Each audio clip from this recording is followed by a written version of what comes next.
Hi, ഇന്ന് നമ്മൾ ഉണ്ടാക്കുന്നത് ഒരു പഴക്കേക്കാണ്. പല സ്ഥലങ്ങളിൽ ഇതിന് പല പേരാണ്. ഇവിടെ പഴക്കേക്ക് എന്നാണ് പറയുന്നത്. ഒരു ഈവനിങ് സ്നാക്സ് ആയിട്ട് നമുക്ക് ഉപയോഗിക്കാം.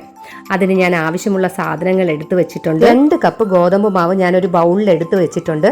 അതിൻ്റെ കൂടെ തന്നെ 3 പാളയംകുടം പഴം മിക്സിയിൽ നന്നായി അരച്ചെടുത്ത് ഇത് ഗോതമ്പ് മാവിൻ്റെ കൂടെ മിക്സ് ചെയ്യാം. അതിൻ്റെ കൂടെ തന്നെ കുറച്ച് കപ്പലിൻ്റെയും കുറച്ച് തേങ്ങാക്കൊത്തും കൂടി ചേർക്കുന്നുണ്ട്.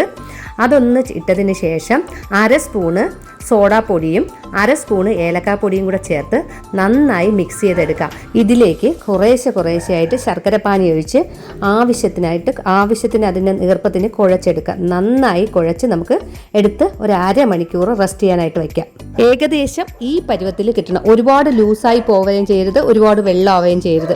ഇത് നമുക്ക് അടച്ച് ഒരു 1/2 മണിക്കൂർ വച്ചിരിക്കാം. അപ്പോഴേക്കും നമുക്കതിൻ്റെ പാകത്തിന് കിട്ടിക്കഴിയും. 1/2 മണിക്കൂറിന് ശേഷം മാവ് നല്ല സോഫ്റ്റായി കിട്ടും. അതിന് നമ്മൾ ഓരോന്ന് ഉരുളകളാക്കി തിളച്ച എണ്ണയിലേക്ക് ഇടുക. എണ്ണ നല്ല ചൂടായിരിക്കണം എന്ന് വെച്ച് കരിഞ്ഞു പോരുത്. കരിഞ്ഞു പോയി കഴിഞ്ഞാൽ അതിൻ്റെ ഉള്ളു നന്നായി വെന്ത് കിട്ടൂല.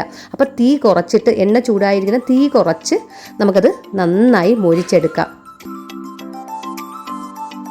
നല്ല സോഫ്റ്റും ടേസ്റ്റി ആയിട്ടുള്ള പഴക്കേക്ക് റെഡിയായി കിട്ടിയിട്ടുണ്ട്. എല്ലാവരും ഇത് ട്രൈ ചെയ്ത് നോക്കണം. വളരെ ടേസ്റ്റിയാണ്. ഇതുപോലുള്ള ഇനിയും നല്ല പുതിയ വീഡിയോകളായി നമുക്ക് കാണാം. ബായ്.